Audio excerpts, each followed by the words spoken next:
Spider-Man No Way Home, best Easter egg and cameos in the new MCU film. New Spider-Man movie, No Way Home, is finally in UK cinemas, and you know what that means. Frantically scanning in the background of scenes and checking Reddit to look out for any subtle callbacks or obscure Easter eggs. Well, either way, we've done some of the legwork for you by assembling some of our favourite hidden references, cameos, and of course, Spider-Man Easter eggs in No Way Home.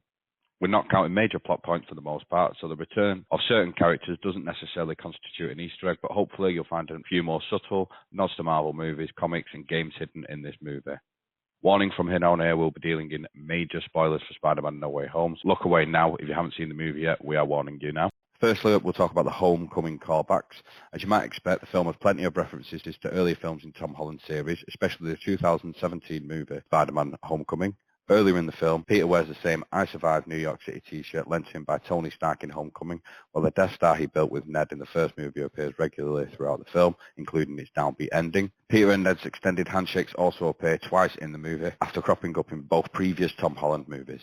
Nods to Iron Man. Spider-Man isn't the only film franchise to get a few nods though. Tony Stark's hapless robot arm assistant Dummy appears in Happy's apartment alongside an art reactor-powered piece of technology, and hidden in the background a Downtown Abbey DVD, reflecting Happy's obsession with the show in Iron Man 3. Another Iron Man 3 callback comes from a photo of Happy shown on the TV where he's supporting an unfortunate haircut that he had in the 2013 film's Year 2000 flashback. Daredevil. Yes, the rumours are true. Charlie Cox reprises his role as the blind superhero Daredevil, last seen in an epic Netflix TV series. Given his handy reflexes in the scene, he catches a brick before even Peter is able to. He's clearly the same man without fear, and with his old foe Wilson Fisk making his own return in Hawkeye TV series, it could be that we'll see them face off again in a future project. Sam Raimi memes. In the years since Sam Raimi's Spider-Man trilogy swung into screens, a dedicated community of fans have been sharing iconic quotes from the films back and forth, and even if this film wasn't trying to cater to them, there's still plenty of familiar lines. Alfred Molina's Doc Ock drops his classic "The power of the sun in the palm of my hand" quote twice. William Dafoe's Norman Osborn is happy to confirm that he's something of a scientist himself, along with other familiar villain quotes. Also returning from the Sam Raimi films, key musical pieces originally composed by Danny Elfman, including the theme used for Doc Ock and Green Goblin, and the main Spider-Man theme used earlier in the trilogy. It's subtle, and it's most easily noticed during Doc Ock's first appearance on the bridge, but the old scores are acknowledged as such in the credits. With great power. After avoiding it thus far, Holland's Spider-Man finally hears his most famous mantra when May delivers one final message. With great power, there must also come great responsibility, she tells him, and the quote is later picked up by fellow alternate universe Spider-Man Tobey Maguire and Andrew Garfield when they turn up to help, although the latter have never actually heard the exact quote in the film series. Miles Morales.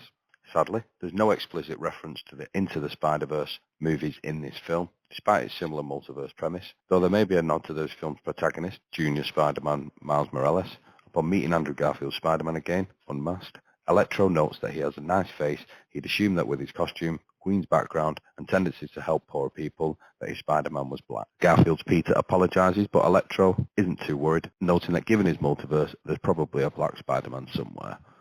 Other Spider-Man villains. At the close of the film, as yet more multiverse photos begin pushing through the cracks in reality, eagle-eyed fans might notice a few other Spider-Man villains attempting to join the already arrived Doc Ock, Green Goblin, Sandman, Electro, and Lizard. We definitely spotted the outline of the Rhino trying to come through. Did you notice any others? Let us know in the comments below. Ned Leeds not becoming the Hobgoblin. When working with Peter's multiverse counterparts, Ned wonders whether there's other versions of him too, and asks about the other Spidey's best friends. Tobey Maguire recalls how his best friend Harry Osborn became a supervillain and then died in his arms, leading Ned to tearfully promise his own Peter he won't become a supervillain himself. This may be a nod to Ned's comic book counterpart, a journalist at the Daily Bugle who does briefly become a Green Goblin-inspired supervillain called the Hobgoblin, so better not make, as the glider was left behind, we believe, when the Goblin went back to his own reality. And there was also a close-up shot in Ned's home of some throwing knives on the wall, a weapon of which is used by the Hobgoblin in the comics. The Amazing Spider-Man.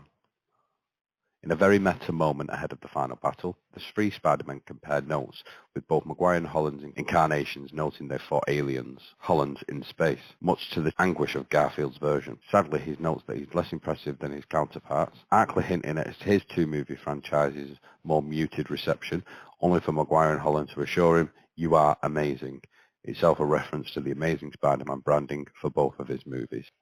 Venom. It's no surprise that one final alternate universe Spider character turns up in the first post-credit scene after Venom letting them be Carnage, hinting at the movie's crossover in its own end credits sting.